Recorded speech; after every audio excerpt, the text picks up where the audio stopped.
Light is one of those things that can really elevate your photo. Just as a quick example, this photo works, but the light's not doing it any favors. This one was taken just minutes later, same subject, completely different results. The difference isn't the subject, it's the light direction. And most times it only takes a small shift in where your position is or where the bird's position is to make a big difference. Welcome back to Tips Tuesday. Each week we share one quick photography tip to help you improve your wildlife photography out in the field. And today we're talking about lighting. Now, light has a lot of different nuances in it. There's a lot of different technical things, but today we're just going to start really simple to help you find and see better light out in the field. The first thing you do after you find your subject is to think about, okay, where is the light coming from and what kind of light am I working with?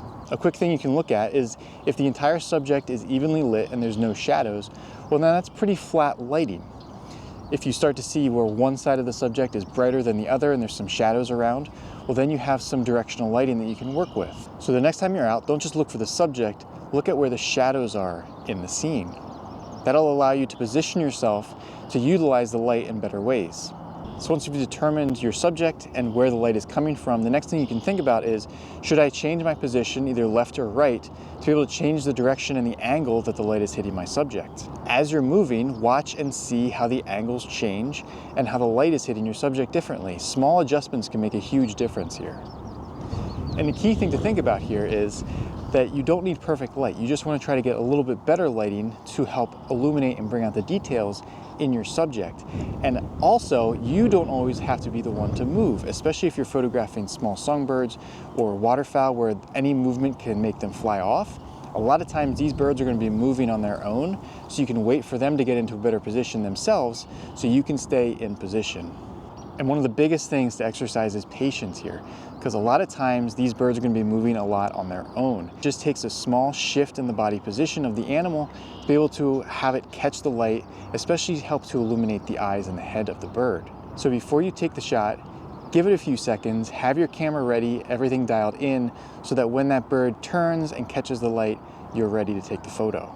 And lighting obviously plays a crucial part and ties into positioning. Don't be afraid that once you find your subject, you need to stay in that position. A few steps left or right can really change how the light hits the subject and the entire environment. It might illuminate some vegetation, making a nice glow in the frame.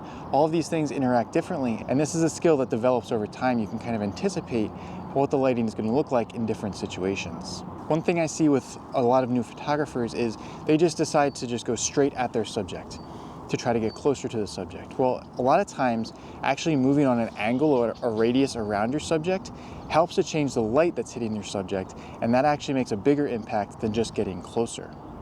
The biggest mistake is just finding your subject, planting your feet on the ground or your tripod down on the ground and just taking the photos from there. Instead, reframe, try to adjust, and play around with the light because it can have a huge impact. Now, lighting isn't something that you master right away. There's a lot of different nuances to it. There's a lot of different things you can test out and try with it.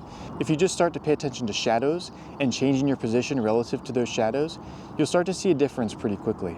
If you're having a hard time recognizing these different things out in the field, I do offer online mentorship courses on my website. I have links down below in the description. Otherwise, that's it for today's Tips Tuesday. Just a quick little rundown, a quick tip for lighting. There's a lot more to come on this topic, but that's going to be it for this week. I hope you enjoyed, and I will see you again for the next week's Tips Tuesday.